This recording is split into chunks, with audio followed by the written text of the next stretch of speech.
அனைவருக்கும் வணக்கம்.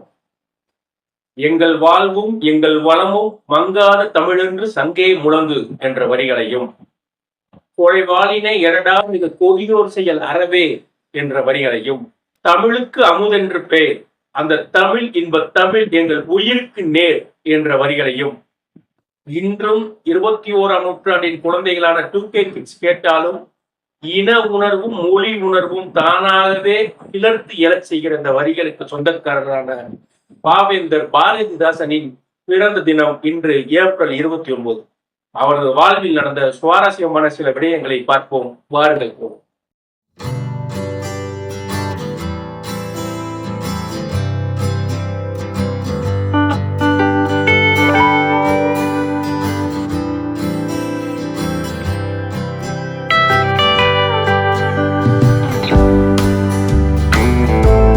பாவேந்தன் பாரதிதாசனிடம் ஒரு முறை இளைஞர் கூட்டங்கள் சேர்ந்து வந்து கவிதை எழுதுவதற்கான வழிகாட்டுகள் எங்களுக்கு கேட்டாங்க.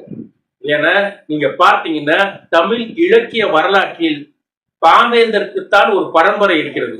பாவேந்தர் பாரதிதாசன் பரம்பரை என்றே ஒரு பரம்பரை இருக்கு. சுரதா போன்றவர்கள், வானம்பாடி குழுக்களில் பெரும்பாலானவர்கள், திராவிட இயக்கத்தில் பெரும்பாலான கவிஞர்கள் எல்லோரும் பாவேந்தர் பாரதிதாசன் அடியொற்றி வந்தவர்கள் தான். அப்படிப்பட்ட பாவேந்தரை தன் குருவாக இலக்கிய ஆசானாக ஏற்றுக்கொண்ட இளைஞர்கள் பாவேந்தர் பாரதிதாசனை பார்த்து, நாங்கள் கவிதை எழுதுவதற்கு எங்களுக்கு வழிகாட்டுங்கள், எங்களுக்கு ஆசானாக இருந்து எங்களை நெறிப்படுத்துங்கள் என்று கேட்டபோது, அதற்கு நாங்கள் என்ன செய்ய வேண்டும் என்று அவர்கள் கேட்டார்கள். அப்போது பாவேந்தர் பாரதிதாசன் சொன்ன ஒரு வரி, நீங்கள் முதலில் சென்று ஆழ்வார்களின் பாசுரங்களை மனப்பாடம் செய்ய பழகுங்கள் என்று சொன்னார். இதை கேட்ட இளைஞர்களுக்கு ஒரே அதிர்ச்சி.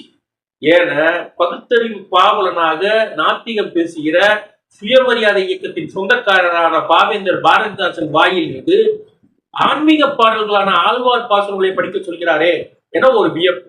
அவர்கள் திரும்ப கேட்டே விட்டார்கள், ஐயா நீங்க ஒரு பகுத்தறிவு பாவலர், நீங்க போய் ஆன்மீக பாடல்களான ஆழ்வார் பாசுரங்களை படிக்க சொல்றீங்களே கேட்டப்ப அவர் சொன்ன வரி ஒண்ணுதான், ஆழ்வார்களின் பாசுரங்களை படிக்காமல் நீங்கள் என்ன கவிதையை எழுதிவிடப் போகிறீர்கள் என்றார். ஆழ்வார்களின் பாசுரங்களில் உள்ள கருத்தாக்கங்களின் மீது நமக்கு விமர்சனம் இருக்கலாம், பக்தி இலக்கியங்களில் இருக்கிற கருத்தாளர்களின் நோக்கங்களில் நமக்கு விமர்சனம் இருக்கலாம். ஆனால் அந்த பாடலின் உத்திகள், எதுகை மோனை, பாடல்களின் நெறிப்படுத்தப்பட்ட அந்த வரிகள், செய்யுள் வடிவமைப்பு, இதை தெரிந்து கொள்ளாத ஒரு தமிழ் மாணவன் ஒருபோதும் கவிஞனாக உருமாறி விடவே முடியாது என்பதில் திடமாக நம்பியிருந்தார் பாவேந்தர் பாரதிதாசன். அதனால்தான் பாவேந்தர் பாரதிதாசன் சொன்னார், முதலில் சென்று ஆழ்வாரின் பாசுரங்களை படியுங்கள் என்றார். பெண் உரிமைக்காக, பெண் விடுதலைக்காக, பெண்களின் முன்னேற்றத்துக்காக தொடர்ந்து குரல் எழுப்பிய பாவேந்தர் பாரதிதாசன் 1937 பாவேந்தர் பாரதிதாசன் கவிதைகள்னு ஒரு புத்தகத்தை வெளியிடுறாங்க. தமிழக வரலாற்றில் சொல்ல போனால் இந்திய வரலாற்றில் முதலாக ஒரு கவிதை நூலை, ஒரு நூலை பெண்களின் கரங்களில் இருந்து வெளியிடப்பட்ட ஒரு நூல் என்றால் அது பாவேந்தர் பாரதிதாசன் கவிதைகள் தான்.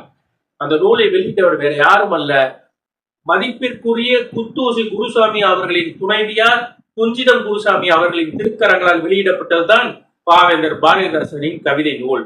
வெறும் வார்த்தையில், வெறும் எழுத்தில், வெறும் சொல்லாடலில் மட்டுமல்ல, தன் வாழ்விலும் தன் எழுத்தை போல வாழ்ந்து காட்டியவர் பாவேந்தர் பாரதிதாசன்.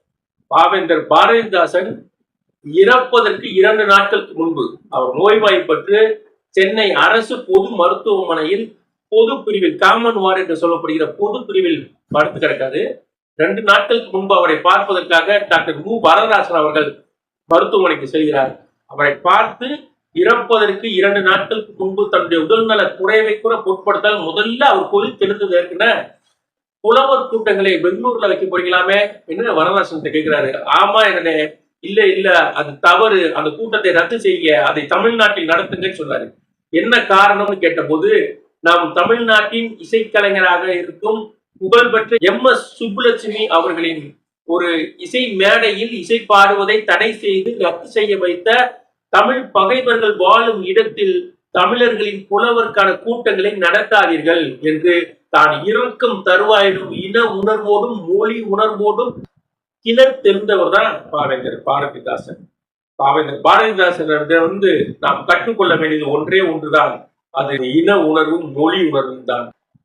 புதுவை பெற்றெடுத்த தமிழ் புதுமை, லட்சுமி பெற்றெடுத்த சரஸ்வதி, கனக சபை கையளித்த தமிழ் காந்த சுவை. நமக்கெல்லாம் கவிதைக்காரன், பிரெஞ்சுக்காரனுக்கு அவன் கலகக்காரன்.